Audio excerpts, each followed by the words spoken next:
Bonjour tout le monde, soyez les bienvenus sur ce nouveau tuto couture. Aujourd'hui, c'est la fête des mères et des pères qui est à l'honneur avec un projet mixte. Nous allons apprendre à réaliser ensemble la sacoche rectangulaire comme vous le voyez ici. Donc là, j'ai trois projets différents parce que j'ai dû faire évidemment dans un premier temps un prototype. C'est celui-ci en liège. Donc voici la sacoche toute simple. Ici, le détail vient de la sangle, sangle qui a été faite maison avec le même tissu que j'ai utilisé pour la doublure.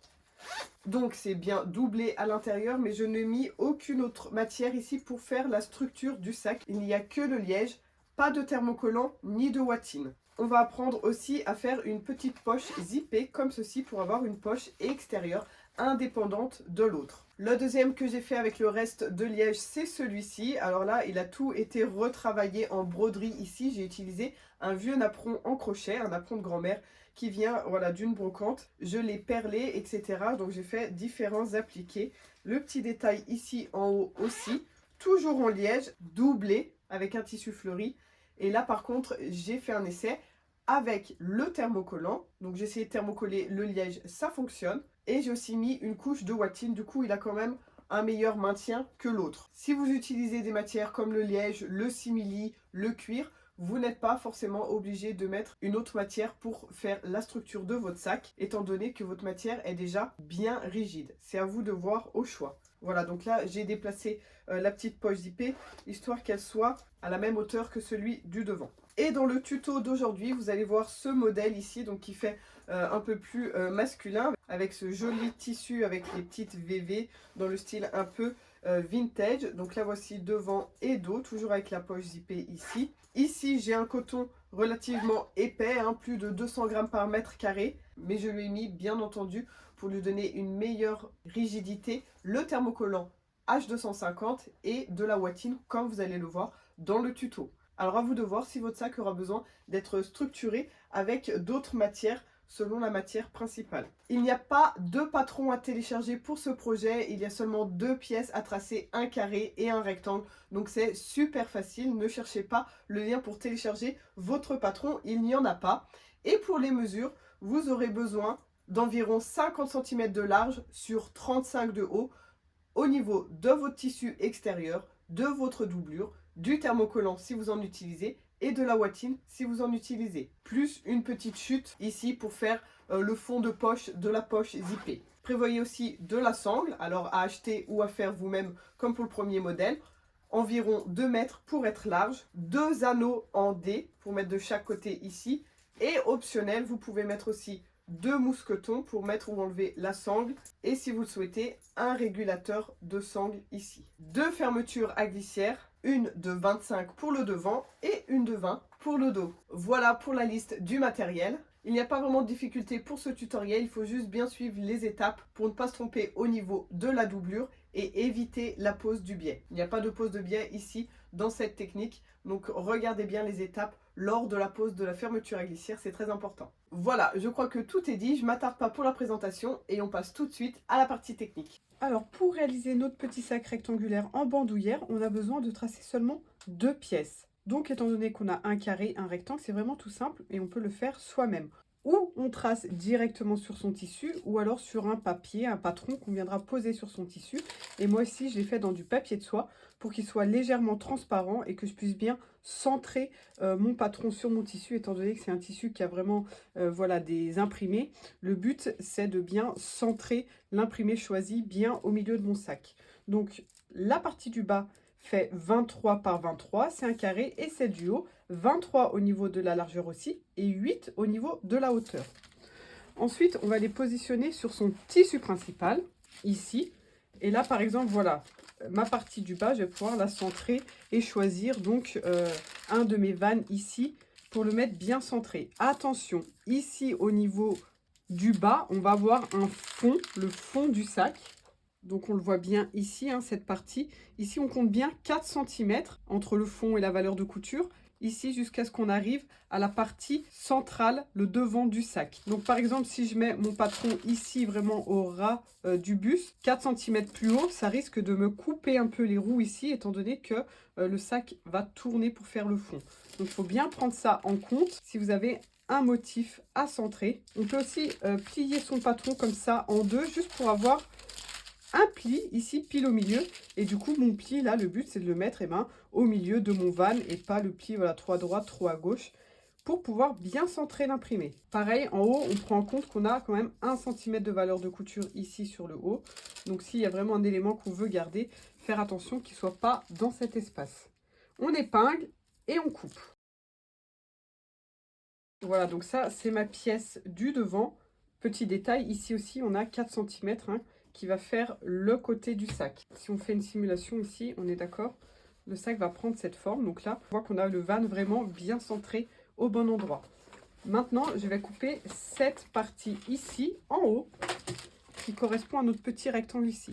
Même chose, si j'ai envie d'avoir un imprimé bien centré, ce que je vais faire ici avec la petite cassette, je la mets au milieu. J'ai 1 cm en haut, 1 cm en bas. Et là, au moins, je suis sûre de ne pas couper ma cassette. Elle va apparaître en entière. Une fois que j'ai ces 2 pièces, donc je rappelle, c'est le devant du sac, je peux couper exactement les mêmes dans ma doublure. La même taille, c'est vraiment les mêmes pièces. On repasse bien et là, on va thermocoller et ouater la pièce du devant, surtout si vous avez un tissu comme moi en coton, relativement mou. Si vous avez du simili, du liège, etc., votre sac aura naturellement une bonne tenue comme celui-ci. Ici, il n'y a absolument rien dedans, ni thermocollant, ni ouate, il y a juste la doublure. Donc là, j'ai mes petites chutes de thermocollant H250 et donc je vais thermocoller ces 2 pièces qui correspondent au devant et on fera le dos après. Donc dans un premier temps, je thermocolle et ensuite, on va les coudre sur la ouatine pour les renforcer. Voilà, alors là, j'ai bien thermocollé mes 2 tissus principaux du devant. Donc là, j'ai découpé des pièces de ouate de la taille de mes pièces principales, mais un peu plus grandes. Vous voyez que ça dépasse de chaque côté ici. Il ne faut pas la couper pile à la taille de la pièce, mais bien un peu plus grande afin de pouvoir épingler et faire une piqûre tout autour ici, une piqûre de maintien. Et ensuite, on va couper l'excédent. Si on coupe exactement la même taille, souvent la ouate a tendance à glisser dessous, à bouger. Et après, on se retrouve avec un excédent d'un côté, plus de ouate de l'autre côté. Enfin là, c'est la technique la plus sûre pour être sûr que ça ne bouge pas. Donc là, je pique sur tous les bords à 5 mm grand maximum du bord pour éviter que cette couture ne soit visible ensuite après assemblage. Voilà, donc là, la ouate est assemblée avec le tissu thermocollé. Et là, je coupe l'excédent. Et du coup, j'ai bien mes morceaux à la bonne taille. Alors maintenant, je vais pouvoir assembler mes 2 pièces ici, le bas et le haut, avec la fermeture à glissière qui vient au milieu. Donc là, c'est une 30 cm. J'ai pris ce que j'avais dans l'atelier. 25, ça suffit. Mais dans tous les cas, l'idéal est que votre fermeture à glissière dépasse un peu de chaque côté pour éviter la petite partie métallique ici et ici. Voilà, moi, j'aime bien toujours travailler avec des fermetures un peu plus grandes et faire gicler les extrémités. Je trouve que ça fait un travail plus propre lorsqu'on doit coudre vraiment pile au bord ici. C'est toujours un peu délicat. On peut toujours mettre la petite patte de tissu ici au bout pour faire une finition. Mais du coup, ça réduit pas mal l'ouverture. Mais à vous de voir, c'est possible aussi de faire un autre type de finition. Donc ici, ma fermeture à glissière endroit sur le bas de mon sac. Je vais épingler, mettre le pied de biche spécial fermeture à glissière et je vais faire une première piqûre ici, à un tout petit centimètre par rapport au bord pour fixer la fermeture à glissière. Ensuite, je prends ma doublure, la doublure du bas, je me mets endroit sur endroit au niveau du tissu ici. Alors là, c'est un tissu uni, donc il n'y a pas vraiment de différence, mais endroit sur endroit. Et bord à bord ici, je repasse la même couture. Donc si on veut, on peut se mettre sur le côté où on a déjà cousu, comme ça on n'a plus qu'à repiquer exactement au même endroit. On peut épingler bien sûr pour être sûr que la doublure ne bouge pas en dessous. Il faut que ça soit bien aligné ici sur les côtés et sur le haut. Voilà, j'ouvre ici, je passe ma doublure de l'autre côté. Et là, on va passer au fer à repasser pour bien positionner la doublure à l'intérieur ici et bien positionner le tissu principal ici à l'extérieur. Et ensuite, on va faire la même chose avec le haut. Alors là, attention pour la petite partie, par exemple, si vous avez un motif, de ne pas le mettre à l'envers. Je vais me retrouver avec la bande comme ça finie, donc je me mets bien endroit sur endroit par rapport à la fermeture à glissière. Pareil, j'aligne bien mes 2 côtés droit et gauche ici, faut pas qu'il y ait un décalage comme ça. J'épingle et je fais exactement comme tout à l'heure. Ici, c'est pareil, on rabat nos tissus de part et d'autre de la fermeture glissière, la doublure ici à l'intérieur, le tissu principal ici à l'extérieur. Et on passe au fer à repasser pour bien aplatir tout ça. Et là, c'est optionnel, mais je vous conseille de le faire.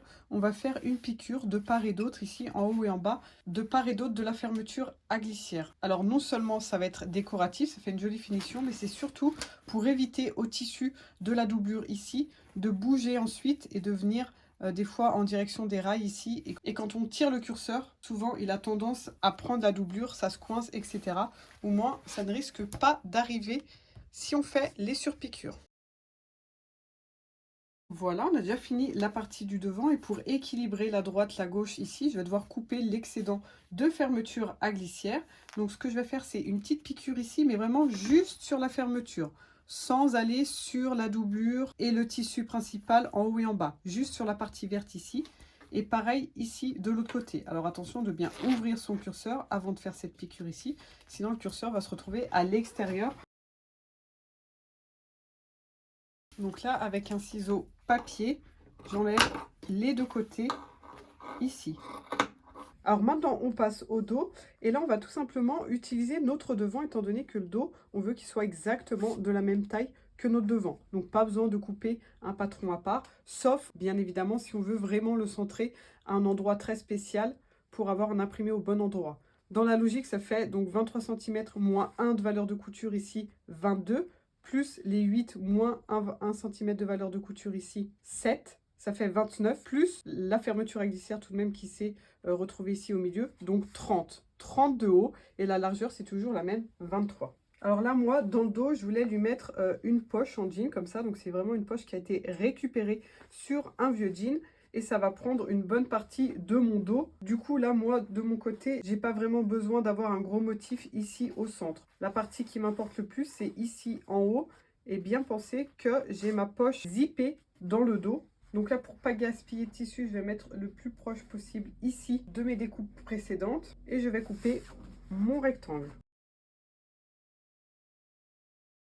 Et là, bien sûr, j'ai besoin de cette pièce, exactement la même, dans la doublure. Donc, ma pièce principale du dos ici, je l'ai thermocollée. J'ai pas encore mis la ouate parce que je vais m'occuper de la petite poche zippée dans le dos avant de mettre la ouate. Parce que quand on a la ouate, ça fait beaucoup d'épaisseur. C'est beaucoup plus difficile de faire la jolie finition comme ceci ici. Donc là, ma poche était bien trop haute. Donc, j'ai rectifié ensuite et je l'ai faite voilà, à la même hauteur que celle du devant. Donc, on va faire une ouverture ici à 7 cm du bord. Et c'est ici qu'on va coudre notre poche zippée. On prend une fermeture à glissière quand même plus grande que la poche. Encore une fois, pour éviter d'avoir les petites parties métalliques, etc.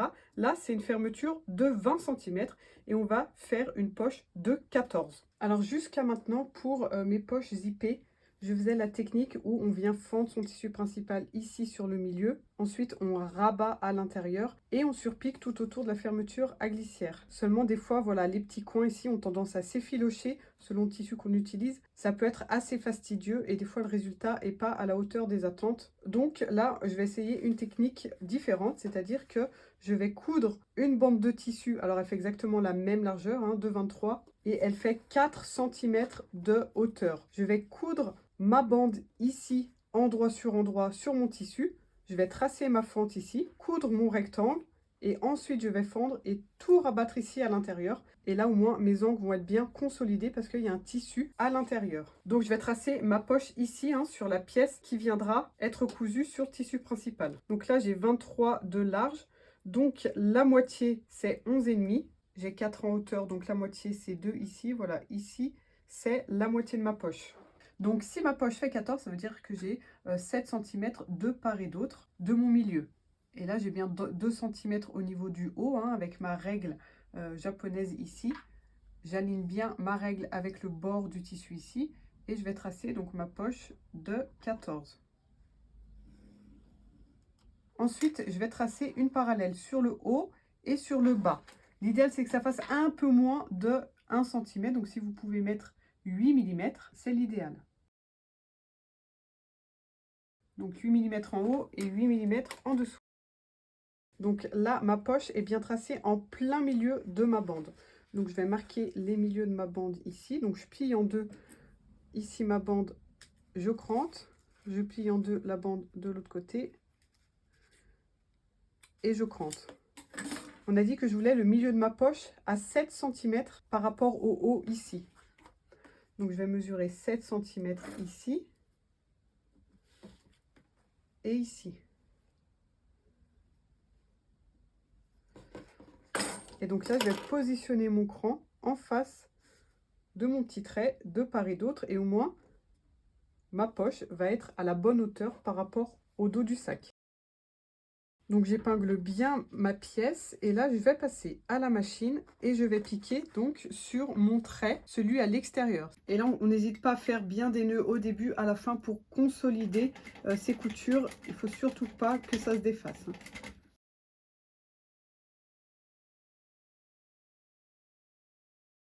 Alors voilà ce que j'obtiens, j'ai bien ma couture pile sur mon trait et maintenant on va pouvoir couper sur le trait du milieu. Alors attention, avant d'arriver sur les bords ici, à 1 cm du bord, je mets bien un cran parce qu'il ne faut pas couper jusqu'au bout ici. On s'arrête 1 cm avant, ici et ici. Et là, je vais couper d'ici, de mon petit cran, jusqu'en face. Et ici, je vais couper en oblique, comme ça, en direction de l'angle droit. Et on s'arrête évidemment un peu avant la couture, hein. Le but, c'est pas de couper le fil, il faut bien s'arrêter avant. Donc là, je vais prendre mon petit ciseau bien pointu de broderie ici. On peut plier son tissu comme ça en deux, hein, juste pour faire la première entaille. Et ensuite, on peut passer dedans pour couper, comme je vous ai expliqué. Et là, en diagonale. Et je m'arrête bien 2 mm avant ma couture, avant l'angle droit. Pareil de l'autre côté. Une fois que c'est fait, le but c'est de rentrer ce morceau à l'extérieur ici, le mettre à l'intérieur. Donc là on fait comme on veut, ou on peut le passer tel quel, ou on peut dégarnir quand même un peu ces valeurs de couture. En plus moi c'est quand même thermocollé des deux côtés, donc ça fait quand même une sacrée épaisseur. Moi j'aime pas avoir d'épaisseur à l'intérieur, mais encore une fois on peut le laisser tel quel, hein. Là je vais juste faire sauter voilà, les pointes de chaque côté, parce que ça très franchement ça me sert à rien de les avoir à l'intérieur. Et là je vais enlever voilà, une petite moitié à peine de cette valeur de couture, pour que ça soit plus simple à retourner. Voilà, on a notre petite fenêtre qui s'est faite ici. Et là, donc, je passe mon tissu à l'intérieur. Et maintenant, bien entendu, je vais passer au fer à repasser pour bien aplatir ces coutures et avoir une jolie fenêtre bien régulière ici.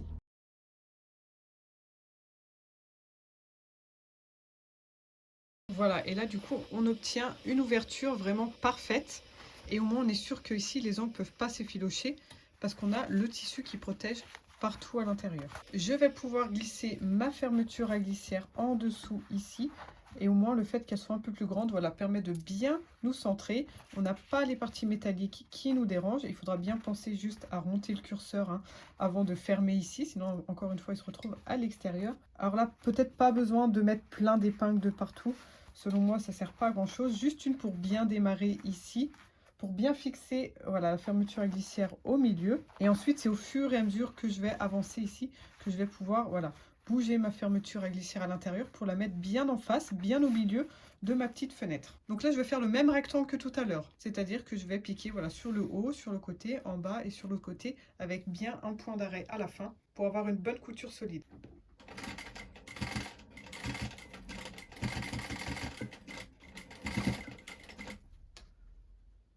Voilà, là du coup j'ai le contrôle, je peux bien vérifier voilà, que la fermeture soit pas trop sur le haut, pas trop sur le bas, mais vraiment bien centrée. Là j'arrive au bout de mon rectangle, je m'arrête, l'aiguille bien enfoncée, je vais soulever le pied de biche pour remonter le curseur. Voilà, et là seulement je vais tourner, mettre mes rails bien en face, donc on ferme le curseur le plus possible, hein, pour fermer les rails. Et je vais pouvoir faire donc le côté. J'ouvre un peu pour passer.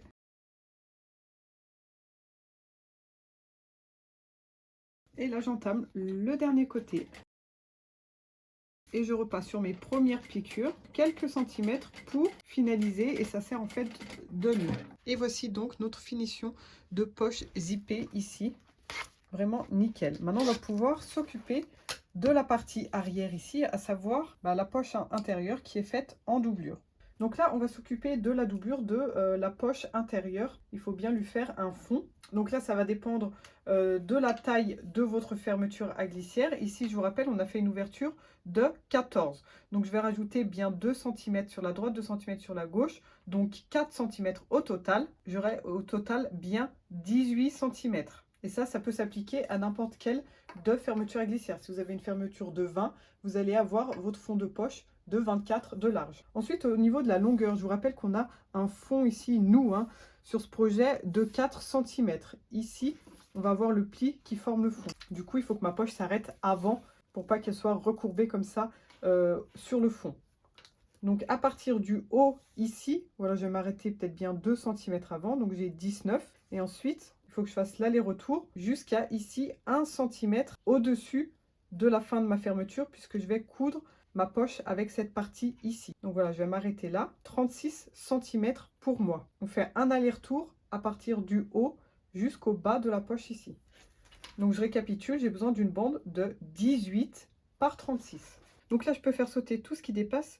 J'ai besoin que de 2 cm de part et d'autre par rapport à la couture ici au rectangle de ma petite fenêtre. Et là, du coup, mon fond de poche, je vais pouvoir le coudre. Donc ici, en haut, si jamais vous avez un motif, l'endroit doit se retrouver contre le tissu ici, puisque lorsque l'on ouvre ici, on va voir la poche. Donc il faut que l'endroit soit ici à l'intérieur. Endroit sur le dos de la fermeture à glissière. Et donc là, j'ai pas le choix, je vais devoir retourner mon ouvrage et piquer ici,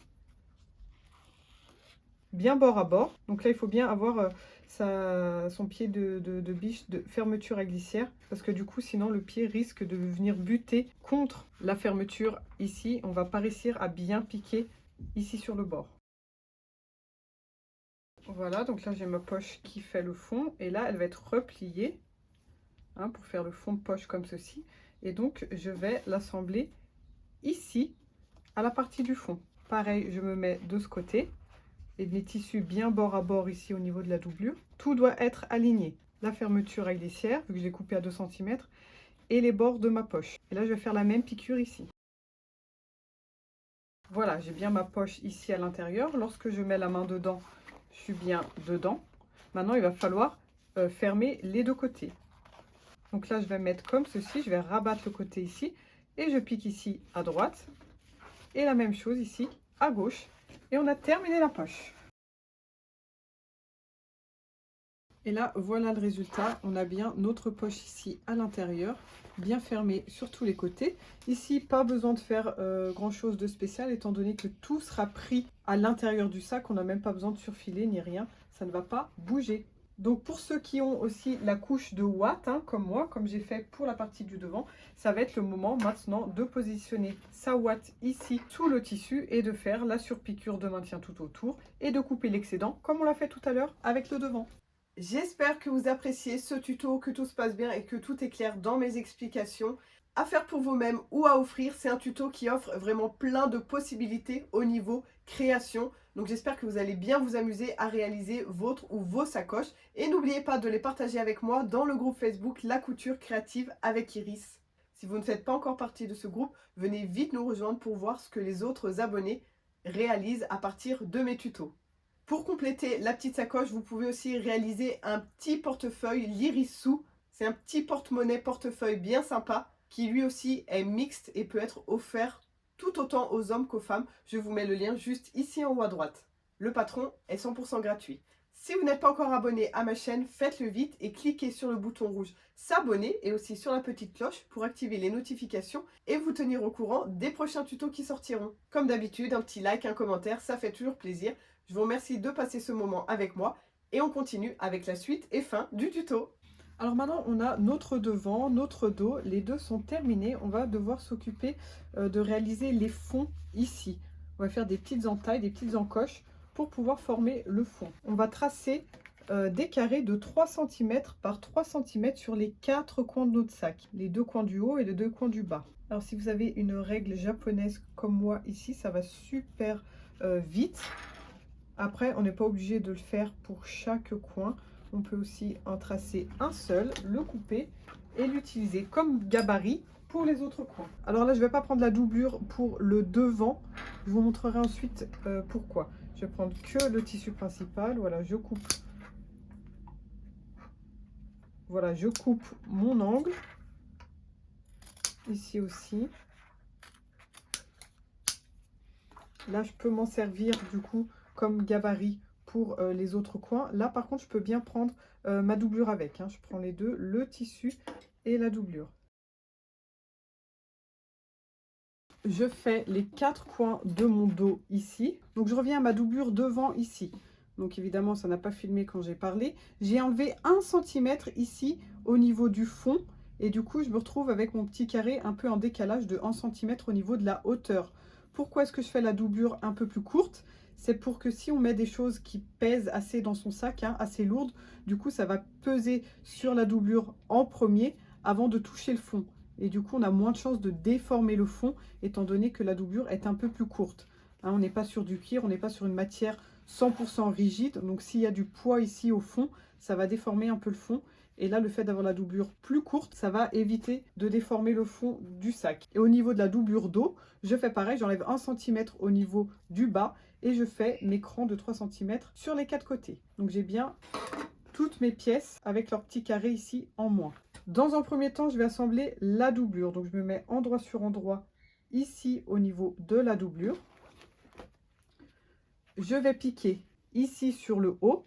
Je vais fermer ici en haut. Sur le bas, je fais pareil, mais je laisse une ouverture. Donc, je ne vais piquer que quelques centimètres ici. Voilà, à peine 3 cm sur le bas. Je laisse l'ouverture la plus grande possible. On peut laisser l'ouverture aussi sur le côté, à vous de voir. Je laisse l'ouverture la plus grande possible et je pique ici à l'extrémité aussi. Et ensuite, je vais piquer les côtés. Donc, pour les côtés, je vais piquer sur la grande ligne droite ici. Donc, à droite et à gauche, hein, c'est exactement la même chose. Jusqu'à ce que j'arrive à la fermeture à glissière. Ici, j'ai mon tissu principal hein, qui m'empêche de passer. Je ne vais pas coudre par-dessus. Donc, je pique à 1 cm jusqu'à mon épingle ici, jusqu'à ce que je puisse plus avancer. J'arrête, je fais un nœud, j'enlève mon ouvrage. Je rabats les deux côtés et je continue ici à partir du haut de ma fermeture à glissière, 1 cm jusqu'au bout. Et là, je fais pareil. Je pique jusqu'à la fermeture à glissière. Je m'arrête, je rabats, je pique jusqu'en haut. Voilà, là j'ai fait la partie du haut, je sors, je rabats ici, je rabats l'autre côté, je repars en dessous de la fermeture ici et je vais jusqu'en bas. Donc ici j'y touche pas, hein. Là où on a enlevé nos petits carrés de 3 sur 3, on n'y touche pas. Donc là c'est le fond, je fais une piqûre juste au début ici, je m'arrête et je ferme à l'autre extrémité. Voilà, donc tous les côtés sont assemblés et je ne m'occupe pas encore de fermer les angles ici. Maintenant, je vais assembler du coup mes tissus extérieurs. Donc, je me mets bien de façon à ce que mon sac soit à l'endroit au final. Et mes tissus endroit sur endroit comme ceci, je vais faire exactement la même chose, mais je ne vais pas piquer le fond ici, en bas, d'accord? Le bas, on le laisse tout ouvert. Je vais piquer le haut ici, donc comme on a fait tout à l'heure. Donc là, je peux rabattre la doublure pour bien me mettre face à face au niveau de mon haut. Et au niveau des côtés, ça va être exactement pareil que tout à l'heure. Ici, je vais coudre la partie du haut. Je m'arrête ici au niveau de la doublure. Je rabats de l'autre côté. Je reprends ici et je vais jusqu'en bas. Donc ici, on laisse ouvert. Et ensuite, je fais le côté gauche.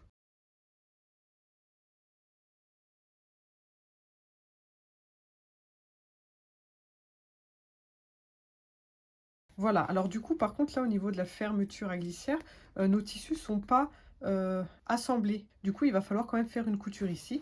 Donc, je vais mettre plutôt du côté du tissu principal parce que c'est là où on a vraiment les finitions visibles, hein, puisque le reste, c'est à l'intérieur.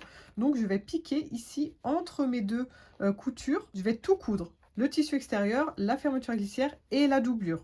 Mais il faut que je prenne toutes ces matières en couture, vraiment que ici, au niveau de la fermeture. Il ne faut pas que je déborde trop voilà, sur le bas, sur le haut, parce qu'après, ça va être difficile à tout retourner nos matières. On a juste besoin de les fixer entre elles, là où il nous manque une petite couture et où on a un espace. Le but, c'est de rejoindre la couture du haut ici et du bas, avec une couture entre les deux. Voilà, alors là, je me suis mise sur l'endroit juste pour voir si tout se passe bien. Et je me suis rendu compte que j'avais oublié de mettre ma petite poche ici en jean. Alors, j'ai complètement zappé, elle était par terre.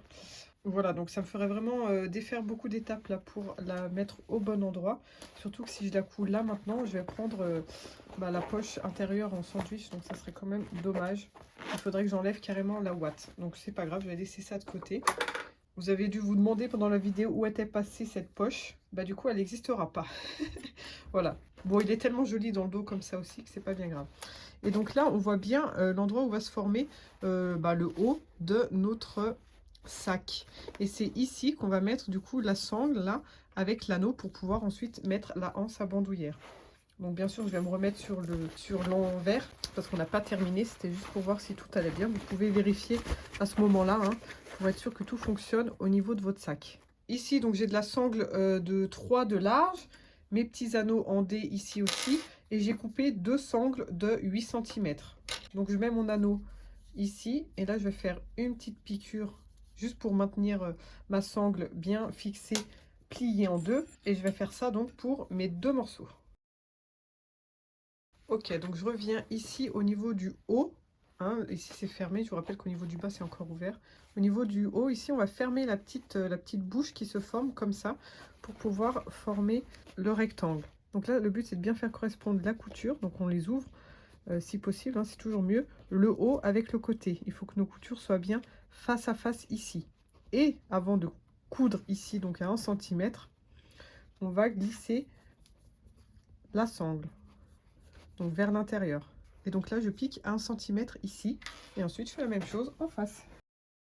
Et voilà ce que ça donne au niveau de ma couture. On coupe bien tous ces petits fils. On fait bien des nœuds au début, à la fin, je répéterai jamais assez, mais c'est vraiment important. Donc là, avant de passer à l'autre côté, on peut toujours regarder ici et voir si tout s'est bien passé. On voit bien que voilà, le fond, enfin le fond ici c'est le haut, a bien été fait et on a bien la sangle qui dépasse. Le but c'est d'avoir exactement la même chose en face. Une fois que j'ai mes deux côtés de fait ici en haut, je vais faire la même chose pour la doublure. Et donc, il faut bien faire la doublure en deuxième, pas en premier, parce que vous voyez qu'une fois que l'autre ici est déjà cousu, ça, voilà, ça prend du volume, ça prend de la place et ça devient plus difficile de fermer l'autre partie parce qu'elles sont vraiment très proches. Donc, il vaut mieux que la partie extérieure soit vraiment bien réussie. Et si la doublure ici, voilà, elle est un peu de travers, si on n'arrive pas à faire pile 1 cm de couture, c'est pas grave du tout parce que ça sera à l'intérieur et en plus vers le haut. Donc ça se verra vraiment pas. Si on coud la doublure avant, c'est très difficile de faire ensuite le tissu extérieur. Donc là, je fais pareil. Je ferme mes petites bouches, couture sur couture, je les ouvre voilà, dans la mesure du possible et je fais les deux côtés. Voilà, une fois qu'on a le haut tout fermé, doublure, tissu principal, on fait la même chose en bas. Donc là, on a besoin de fermer d'abord ici notre tissu principal. Alors, je vous rappelle, pas besoin de laisser d'ouverture. Et ensuite, on ferme les bouches comme on a fait ici pour le tissu principal et ensuite ici pour la doublure. Voilà, donc là, j'ai fermé le fond extérieur, intérieur. Et là, on a notre ouverture donc, qui va nous permettre de retourner tout le sac. Donc, je rappelle juste quand même, j'aurais écrit au préalable, parce que j'ai oublié de dire, qu'il faut laisser la fermeture à glissière ouverte ici à l'intérieur. Sinon, du coup, le sac est déjà fermé. On ne peut plus le retourner. Et là, voilà, je retourne tout. Et je pousse bien dans mon sac pour le mettre en forme et voir à quoi il ressemble au final. Donc là, on a le fond qui se prépare, qui se forme en bas. Donc comme je le disais au préalable, d'où l'importance de bien viser au niveau du tissu du patron ici, pour ne pas couper par exemple ici mes petits trous. Et on pousse ici aussi sur le haut. Voilà, donc après, il pourra passer au fer. Je vais le mettre dans la jeannette, là, comme ça. Mais si je vois que tout va bien, avant de passer au repassage pour lui apporter une bonne finition, je vais quand même fermer ma doublure ici. Donc, ou on le fait à la main ou alors à la machine, étant donné que c'est vraiment à l'intérieur et en plus tout au fond du sac. On peut se permettre de faire juste une petite surpiqûre ici pour fermer la valeur de couture. Et si vous voulez faire un point invisible, je vous mets le lien d'un tuto juste ici en haut à droite. Voilà, donc là c'est fermé, j'ai plus qu'à tout remettre à l'intérieur. Et quand je parle de jeannette au niveau du repassage, c'est une petite table à repasser comme ceci, comme ça je peux enfiler voilà, ma pochette dedans et bien repasser à plat. Voilà, donc là, la pochette est terminée. Elle a bien sa forme rectangulaire. Alors la bandoulière, on peut la mettre directement ici dans les anneaux, ou alors on peut la fixer sur des mousquetons comme ça. Ça fait tout de suite quand même beaucoup plus classe. Voilà, les mousquetons, dans tous les cas, il faut que ça fasse la largeur de la sangle, hein, donc ici 3 cm. On peut aussi mettre un régulateur de boucle pour pouvoir modifier la taille de la sangle selon la personne qui le porte, ou si elle le porte en bandoulière ou comme un sac à main. Donc là, je passe ma sangle dans la boucle, et là, je vais le plier une première fois comme ceci, et venir le fixer un peu plus loin, alors pas contre la sangle, hein, sinon le pied de biche il va pas passer. Et là je vais faire 2 coutures, voilà, pour fixer ici au niveau du pli et pour fixer ici au niveau de la sangle, pour pas que ça se voit, pour pas que ça s'effiloche. Voilà, une fois qu'on a cette finition ici, on va pouvoir passer le bout de sa sangle ici dans un mousqueton. Attention à ne pas faire vriller la sangle. Et ensuite ici on repasse dans sa boucle une première fois ici et une deuxième fois ici, comme ceci. Après, au niveau de la taille totale de la sangle, ça va vraiment dépendre de vous. L'idéal, c'est de faire un essai sur vous ou sur la personne. Ici, j'ai 1,70 m de sangle en tout. Donc là, ce mousqueton, il va se mettre par exemple ici. Et là, l'autre bout, je vais le coudre sur l'autre mousqueton. Encore une fois, on fait attention à ne pas faire plein de tours sur sa sangle. Voilà, je le fixe comme ça et je fais la même finition que ce que j'ai fait tout à l'heure. Je retourne ici et je fixe en faisant 2 surpiqûres. Et voilà, on n'a plus qu'à fixer l'autre bout ici. Et cette fois, on peut dire que la pochette est terminée. Et voici ici le résultat final sur le mannequin. Et cette fois-ci, notre sac est complètement terminé. Et ici, avec l'arrière, sans la petite poche en jean du coup, mais avec sa jolie petite poche zippée ici. Merci d'avoir regardé ce tuto et à très bientôt avec d'autres super idées de couture.